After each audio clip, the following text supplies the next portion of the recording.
देश की राजधानी दिल्ली महिलाओं के लिए असुरक्षित है। यह आपने अक्सर खबरों में पढ़ा होगा। यहाँ पर बच्चे क्या, महिलाएं क्या, सभी के साथ गलत काम करने वाले दरिंदे भगवान से डरते नहीं है। जी हाँ, हम आपको एक ऐसी सच्ची घटना बताने जा रहे हैं जिसको सुनकर आपकी रूह कांप उठेगी, क्योंकि यह कहानी एक छोटी सी बच्ची की है जो कि महज 12 साल की है। ये कहानी दिल्ली की एक मलिन बस्ती की है, जहां पर पूजा शर्मा नाम की एक 12 साल की बच्ची अपने गरीब माता पिता के साथ रहती थी। उसके माँ बाप दोनों मजदूरी करके अपना पेट भरते थे। पूजा अपने स्कूल से आने के बाद शाम तक घर में अकेली रहती थी। आसपास के पड़ोसी उसका ख्याल रखते थे। एक बार पूजा के पड़ोस के घर में एक रिश्तेदार रुकने आया, जिसकी उम्र 20 साल थी।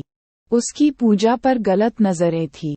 वह काफी समय से पूजा को घूरता था, लेकिन पूजा इस बात से पूरी तरह अनजान थी। बचपन से ही पूजा का मन हमेशा धार्मिक गतिविधियों में लगा रहता था। कभी धार्मिक पुस्तकें पढ़ना या सत्संग में आना जाना। वैसे तो पूजा हनुमान जी को अपना परम भगवान मानती थी। रोज सुबह उठकर पूजा मंदिर में जाती थी और वहां से आकर घर पर भी बजरंगबली की पूजा करती। उसके बाद ही वह कुछ खाती थी।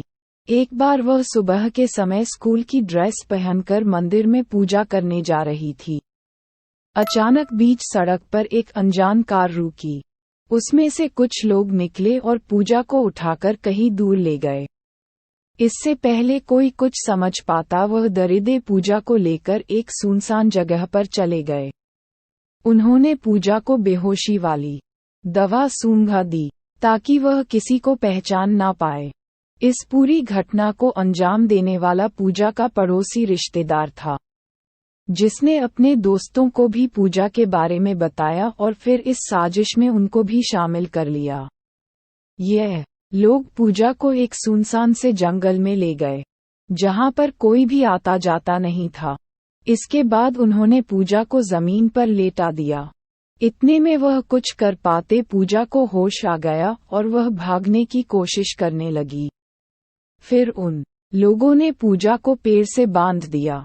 इतने में ही वहां पर एक काफी अद्भुत मनुष्य आया, जिसके चेहरे पर एक अलग ही चमक नजर आ रही थी। वह कोई साधारण पुरुष नहीं लग रहा था, बल्कि वह कोई महाबली लग रहा था।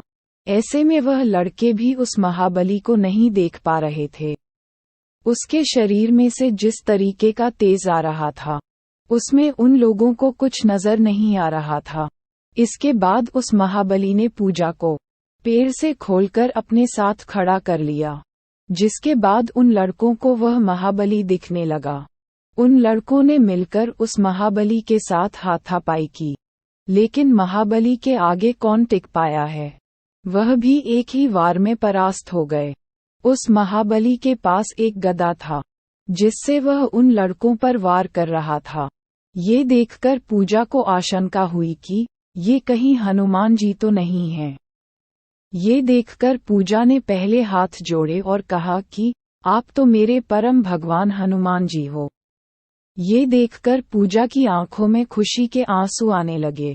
पूजा की यह बात सुनकर लड़कों ने भी महाबली से माफी मांगी, लेकिन उन्होंने कहा तुम्हें धरती पर तो सजा भुगतनी होगी, साथ ही जब तुम मृत्युलोक में आओगे तुम्हें वहां भी इस लड़की के साथ गलत भावना रखने का दंड जरूर भुगतोगे।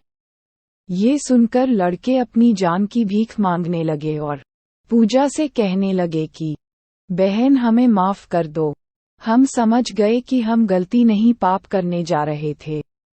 लेकिन बजरंगबली ने उनकी एक नहीं सुनी और उन तीनों को अपने हाथों से हवा में उठाकर जंगल के बाहर ले आए और फिर सड़क पर गिरा दिया, जिसके बाद वह लड़के सड़क से उठ नहीं पा रहे थे।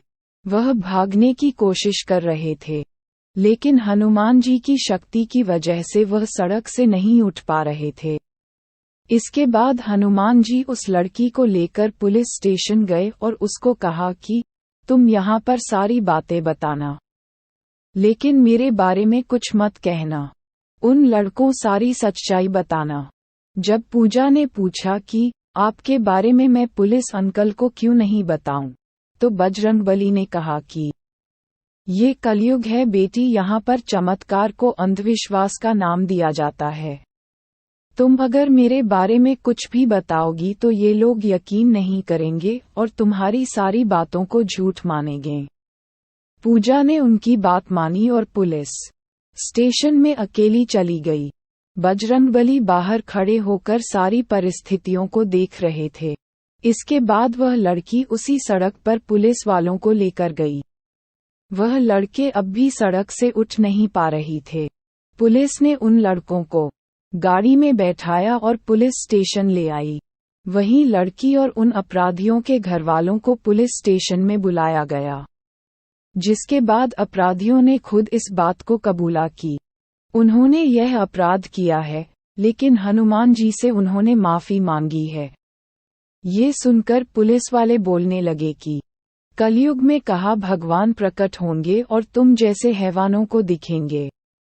उनकी यह बातें सुनकर पुलिस वालों ने अपराधियों पर कड़ी कार्रवाई की और पूजा को सही सलामत उसके घर पहुंचा दिया।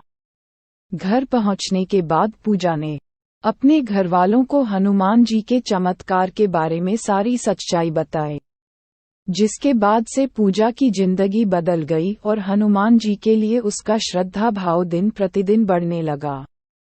भक्त की पुकार पर अचानक हनुमान जी का धरती पर प्रकट होना किसी चमत्कार से कम नहीं है, जब ही तो उनको संकटहर्ता और दुखहर्ता का नाम दिया गया है।